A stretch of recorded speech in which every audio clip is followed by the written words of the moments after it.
teman-teman, kali ini kembali lagi ke kita, Kin bercerita. Kali ini Kin bakal ngebahas tentang fokus belajar.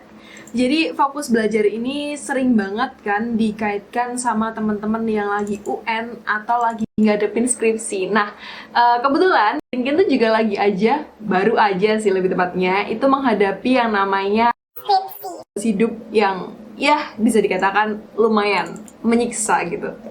Nah, ternyata kita tuh butuh fokus belajar banget untuk skripsi dan juga kehidupan lainnya, kayak contohnya yang lagi UN atau yang mau belajar tentang apapun yang lagi pengen didalamin seperti itu. Lanjut ya. Nah, ini yang pertama adalah tips dasar. Tips dasar itu merupakan tips yang sering banget digunakan oleh teman-teman kita. Contoh yang pertama tips dasar adalah menyiapkan tempat yang pas untuk belajar. Teman-teman yang suka keheningan bisa belajar di perpustakaan, atau teman-teman yang suka belajar sambil mendengarkan lagu bisa banget nyetel headset atau nyetel lagu, terus nanti pakai headset untuk mendengarkan lagu-lagu yang teman-teman inginkan. Nah, terus, kemudian lingkungan yang bersih itu juga akan menunjang kita untuk semakin produktif dan juga semakin semangat untuk belajar. Nah, tips-tips dasar ini sering banget kita temukan nih di setiap mungkin dari bapak ibu guru atau dari teman-teman semua gitu. Kemudian menyiapkan segala yang dibutuhkan untuk belajar itu juga salah satu tips-tips dasar gitu, supaya kita tuh aware sama materi yang akan kita pelajari gitu. Oke, kita lanjut ke tips kedua adalah menggunakan Pomodoro Technique. Pomodoro Technique merupakan teknik yang bakal Kin bahas lebih lanjut di video berikutnya. Nah, untuk sekilasnya aja nih ya, jadi Pomodoro Technique itu merupakan teknik pembagian belajar. Contohnya, ini tuh kayak kita menggunakan 45 menit ini buat belajar, terus sisanya itu dalam 1 jam ya, berarti sisanya sekitar 15 menit itu buat istirahat. Atau ada juga yang pakai 40 menit nih, atau ya ada macam-macam lah, tergantung teman-teman itu sukanya seperti apa. Nah, kalau Kin sendiri itu 45 menit untuk belajar dan 15 menit untuk istirahat, itu udah suatu kombinasi yang pas banget gitu ya. Nah, biasanya sebelum kita melakukan teknik Pomodoro ini, kita harus nyiapin dulu nih materi-materi apa aja yang perlu kita pelajari. Jadi biar nanti kita nggak bingung mau belajar apa. Nah, biasanya kalau mamanya kita lagi belajar, itu kayak ada pikiran yang tiba-tiba melayang gitu ya. Contohnya nih, tiba-tiba pas kita belajar, kita keinget, waduh belum chat doi gitu. Atau kita juga keinget, waduh kita lupa belum ngasih makan kucing gitu. Nah, selaginya nggak mendesak banget, tuh kalian bisa menyediakan satu kertas kecil yang isinya adalah menuliskan apa aja yang akan teman-teman lakukan sesudah teman-teman selesai belajar. Jadi istilahnya kita memberikan janji ke diri kita sendiri, contohnya nanti ya cadoinya, atau nanti ya ngasih makan kucingnya abis belajar selesai, kayak gitu. Nah, kemudian Pomodoro ini mengkombinasikan antara belajar dan istirahat, atau sedikit rebahan gitu ya, supaya kita itu nggak sepanang-sepanang banget dalam belajar. Jadi kayak kita kasih waktu 45 menit untuk fokus belajar, nah kemudian kita nanti kasih waktu istirahat. Nah, kalau mamanya teman-teman nggak butuh banget buat baca sosial media, saran Kin sih nggak usah untuk pakai sosial media di saat kita belajar. Jadi kita belajar itu bener-bener ya udah belajar, terus kita bisa pakai laptop tanpa sosial media. Nah, nanti pas istirahat juga nggak perlu menggunakan sosial media jika memang bener-bener nggak dibutuhin gitu ya. Jadi nanti kita fokus istirahat itu bisa dilakukan dengan jalan-jalan, mamanya kita ke dapur gitu, atau ambil minum, kemudian nanti kita balik lagi ke tempat belajar. Jadi usahakan kita tuh ngasih space buat tubuh kita untuk bergerak gitu. Itu akan lebih worth it daripada kita mainin sosial media atau HP gitu. Nah, lanjut lagi, teknik ini juga menyesuaikan dengan waktu fokus kita. Manusia itu nggak bisa fokus terlalu lama sih pada dasarnya. Jadi kalau mamanya kita dikasih waktu istirahat itu, kita akan menghilangkan atau nge-refresh gitu loh. Terus nanti kita siap lagi buat fokus belajar lagi gitu. Nah, next, abis Pomodoro ini ada tetapkan target. Nah, kalau mamanya kita mau belajar, contohnya nih ya, kita mau belajar tentang matematika. Nah, usahakan kita tuh tahu target hari ini kita tuh mau belajar berapa bab. Contoh kita belajar 1 bab, ya udah kita belajar fokus 1 bab dulu aja. Nanti kalau mamanya 1 bab itu udah kelar, baru kita tetapkan hari berikutnya atau sesuaikanlah dengan target. Takutnya kalau mamanya targetnya kebanyakan atau kita cuma aku pengen pinter matematika, itu tuh nggak ngefek gitu loh guys. Jadi kayak kita harus tahu bener kita tuh pengen apa gitu ya. Jadi biar lebih lebih mantep. Terus habis itu kita juga tahu fungsi kita belajar itu sebenarnya buat apa sih kayak gitu. Nah, Anda akan lebih termotivasi saat memiliki target dalam setiap tujuan hidup Anda. Demikian juga dengan belajar. Buatlah target yang tepat dan rasional. Ini typo. Oke, kemudian adalah aturan 4%. Aturan 4% adalah teman-teman yang suka nih belajar. Itu biasanya kita mesti suka pelajaran yang sedikit susah, tapi nggak susah-susah banget. Kalau susah-susah banget itu bikin kita kayak, udahlah, aku nggak bisa ngerjain itu. Tapi kalau mamanya itu sedikit susah, 4% lebih di atas kemampuan kita tuh punya semangat buat nyelesain itu. Contohnya nih, Kin tuh kemarin lagi suka banget main Hamtaro. Hamtaro itu, yang bikin Kin doyan banget main game Hamtaro adalah karena si Hamtaro itu memberikan suatu kesusahan gitu, kayak teka-teki yang bikin Kin tuh mikir gitu. Nah dari itu Kin tuh jadi semangat buat mainnya. Tapi kalau itu terlalu mudah, ya udah bosen kan kayak gitu. Jadi kita usahakan kita belajar sesuatu tuh yang 4% di atas kemampuan kita supaya kita tuh bisa tetap semangat gitu. Nah seumpamanya nih mau belajar untuk SBM, kita bisa belajar dari basicnya dulu. Jadi kayak sebelum SBM kita bisa belajar soal-soal yang mudah-mudah dulu gitu. Atau kalau Kin sih, kalau kemarin skripsi, mamanya nih ada banyak banget kan skripsi itu bagiannya. Yaudah kita belajar ngerjain bab 1 dulu, baca-baca jurnal atau penelitian terdahulu dulu gitu, biar kayak ada bayangan gitu. Nah, ini aturan 4% itu Kin dapetin dari YouTuber lain yang lebih wow gitu ya. Nah, dan aturan 4% tuh menurutku cocok banget sih buat kita lakuin karena dia tuh mudah dan realistis untuk dilakukan gitu ya. Lanjut, setelah aturan 4% itu masih ada waktu istirahat. Kenapa sih? Jarang banget orang beranggapan bahwa jarang banget orang tuh nganggep bahwa istirahat itu penting. Padahal istirahat itu penting banget buat kita. Nah, istirahat yang penting itu yang gimana sih? Apakah istirahat dengan main gadget? Nope. Maksudnya istirahat di sini adalah istirahat untuk tidur. Jadi contohnya nih, Kin kemarin lembur nih dari malam lah sampai jam 4 pagi. Paginya Kin dapat tugas itu kayak udah nggak fokus gitu. Jadi kayak kita udah nggak fit, udah nggak enak nih buat ngerjain tugas. Tapi kalau mamanya kita itu memberikan waktu untuk diri kita istirahat, kita tuh bisa jadi lebih produktif guys. Jadi penting banget untuk kita menjadwal gimana caranya supaya waktu tidur kita tuh nggak tersita kayak gitu. Nah selain itu berikan juga istirahat dan juga asupan gizi yang pas, karena kalau mamanya kita cuma ngandelin katakanlah makanan-makanan yang ya tidak bergizi gitu, itu ya menurut kalian gimana? Kalau menurut Kin sih contohnya kita pengen berpikir kita mesti butuh suatu gizi yang mencukupi tubuh kita supaya kita tuh bisa berpikir dengan optimal kayak itu. Contohnya kita makan banyakin proteinnya, dan protein gak harus mahal ya. Kalau teman-teman tahu sendiri bahwa tempe tahu juga masuk ke protein kan, jadi masih bisa dipakai gitu. Nah terus kita juga kasih space buat istirahat, olahraga supaya kita tetap sehat kayak gitu. Apalagi di masa COVID ini kita tuh bener-bener butuh tubuh yang fit selain daripada kita fokus dari belajar itu tadi. Nah, jadi kalau mamanya tubuh itu bagus, istirahatnya cukup, biasanya kita tuh lebih gampang untuk fokus dalam belajar. Oke, istirahat adalah bagian penting dalam bekerja karena Anda akan lebih produktif jika bekerja dan istirahat yang cukup gitu. Lanjut, mental. Sebenarnya agak aneh sih ngebilangin fokus belajar dengan mental.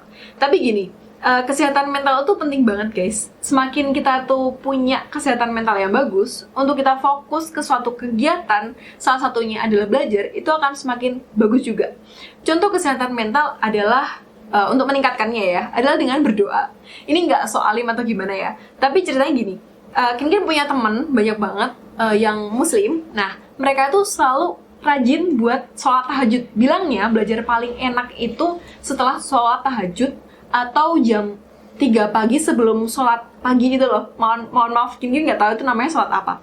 Tapi di jam-jam itu jam-jam yang enak banget buat belajar. Nah, dari berdoa, kita tuh akan memberikan semangat dan motivasi tersendiri sehingga nanti kita jadi semakin semangat gitu buat belajar, dan kita tuh semakin gimana ya, adem gitu lah ya, di pikiran, di tubuh itu semakin adem gitu. Nah, buat teman-teman yang Katolik itu bisa banget doa di Mada Bhakti itu ada buku Mada Bhakti namanya. Nah, di Mada Bhakti itu ada doa sebelum belajar. Dan dulu Kin pas SD itu sering banget pakai itu. Tapi sekarang udah jarang, soalnya udah nggak alim lagi. Nah, kalau enggak, itu kita bisa mendengarkan lagu-lagu rohani sembari kita belajar. Entah kenapa saat kita lagi mengalami masalah, contohnya dalam skripsi aja ya, yang nggak usah jauh-jauh gitu. Itu contohnya nih, kita udah berusaha semaksimal mungkin untuk fokus ngerjain skripsi atau kita belajar skripsi. Ternyata kita masih direvisi sama dosen. Itu tuh banyak banget, entah itu kendala dari dosen atau dari eksternal lainnya, itu yang bikin kita pusing guys. Nah, dengan kesehatan mental itu tadi, dengan doa tadi, itu tuh kita bisa lebih dikuatkan gitu loh. Jadi kayak kita lebih semangat menjalani permasalahan atau lebih fokus dalam belajar gitu. Karena salah satu bentuk dari belajar kan ya itu tadi. Oke, belajar tidak hanya untuk mengejar suatu target, karena setiap target tidak ada artinya jika kesehatan mental Anda terganggu. Jadi ora et labora itu penting banget. Belajar, bekerja dan berdoa gitu. Jadi belajar dan berdoa gitu. Karena kegiatan anak-anak muda kan tugasnya belajar kayak gitu. Lanjut ya. Ekspektasi. Berharap, berusaha dan berdoa itu penting. Tapi ya gini, orang-orang selalu beranggapan positive mind atau berpikirlah positif. Kamu harus membayangkan bahwa kamu tuh bisa mencapai ke suatu tujuan gitu. Oke, kita boleh banget dan kita emang harus selalu berpikir positif supaya kita memberikan energi positif di lingkungan kita. Salah satunya saat kita mau belajar. Tapi berekspektasi yang positif itu tidak boleh hanya sekedar positif aja. Kita harus melihat kondisi itu bisa berganti setiap saat. Jadi selain kita berharap, kita berekspektasi yang bagus, kita juga selalu diiringi dengan berusaha dan berdoa. Tapi jangan sampai lupa dengan satu hal yang penting juga, yaitu berserah diri guys. Berserah diri sama yang punya hidup gitu. Kenapa kayak gitu penting? Karena gini, sering banget kan kita menemukan mungkin kita mengalami di saat tertinggi di fase kehidupan. Contohnya nih, skripsi udah bentar lagi udah mau ACC. Ini kemarin Kin alami sih soalnya. Jadi udah mau ACC, H-3 tiba-tiba perubahan. Bayangin tuh, H-3 pendaftaran buat sidang terakhir dan itu ada perubahan. Siapa orangnya yang nggak panik kan? Mesti kita tuh panik banget.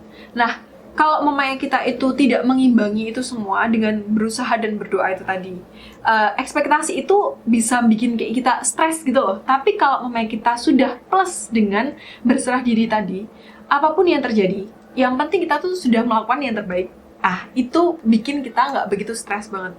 Apa sih gunanya kamu dapetin universitas yang kamu pengenin, tapi kesehatan mentalmu terganggu? Gak ada gunanya kan?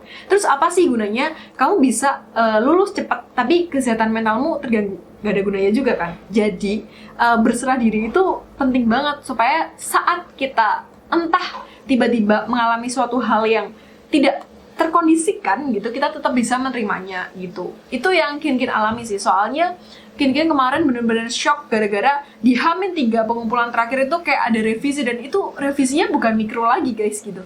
Tapi puji Tuhan akhirnya bisa ngirim gitu kan. Nah, gimana kalau mamanya kita terlalu berambisi dan itu tetap gagal katakanlah gitu. Nah, kita harus bisa menerima itu tadi. Makanya berserah diri itu penting banget kayak gitu. Ya, gitu sih. Lanjut ya.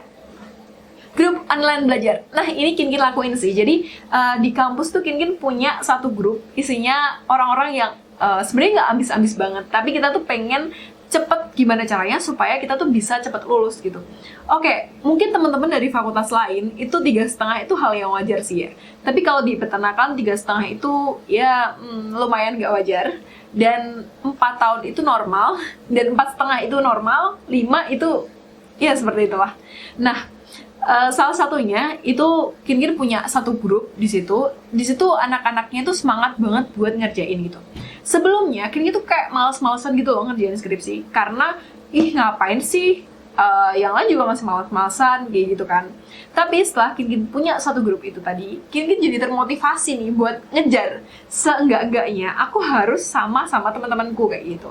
Ya meskipun kita juga tadi harus berserah diri juga ya, jangan langsung harus sama gitu kan, semua orang juga punya jalan yang beda kan.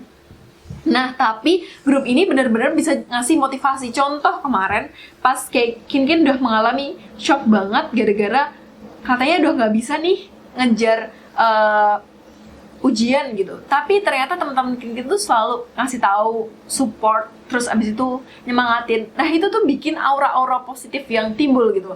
Jadi kalian harus bisa milih satu grup online atau offline. Mungkin yang lagi pandemi itu bisa online ya, tapi kalau mamanya kalian bisa ketemu offline, why not gitu. Terus mari kita jalan-jalan, kita juga bisa saling motivasi biar kita bisa sama-sama maju gitu.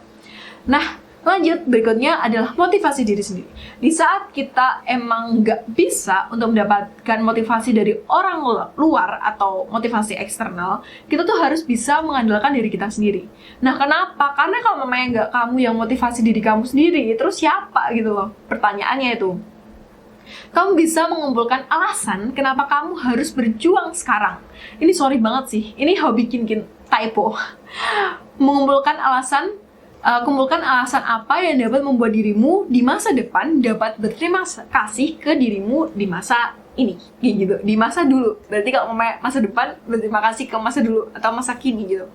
Jadi kamu harus punya motivasi internal. Iya, sering banget nih motivasi eksternal itu berpengaruh besar. Tapi saat dia hilang, ya hilang, benar-benar hilang. Tapi kalau motivasi diri kita itu meskipun katakanlah ya, kita motivasinya tuh segampang aku pengen aku bisa bebas gitu. Ya itu akan tetap ada gitu karena itu motivasi dari diri kita. Jadi lebih optimalkan motivasi dari diri kita gitu supaya kita bisa memberikan aura positif ke diri kita sendiri gitu. Oke. Hidup akan lebih mudah saat kita mau belajar, membaca, dan mendengarkan.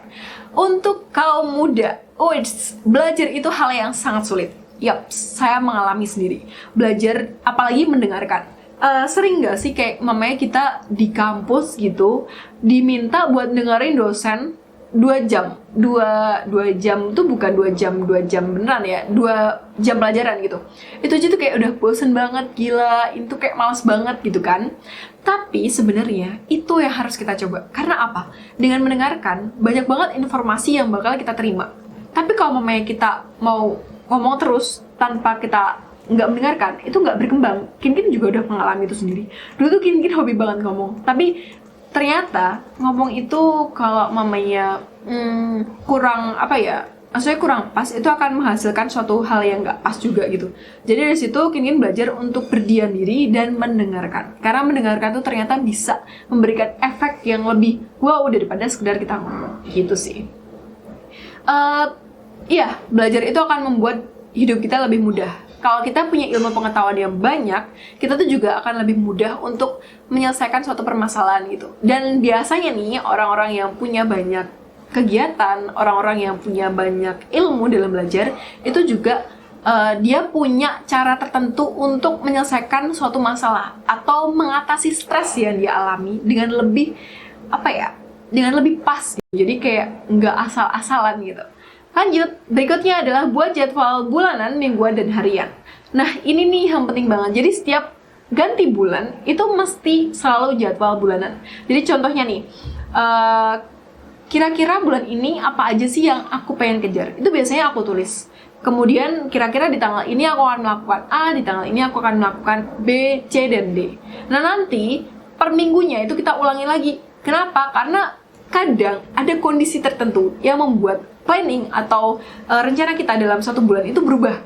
Contohnya adalah, ini kayak kemarin tuh pengennya kita selesai dari PKL terus lanjut skripsian. Ternyata kita ada corona nih. Ya, otomatis jadwalnya berubah kan, kayak gitu.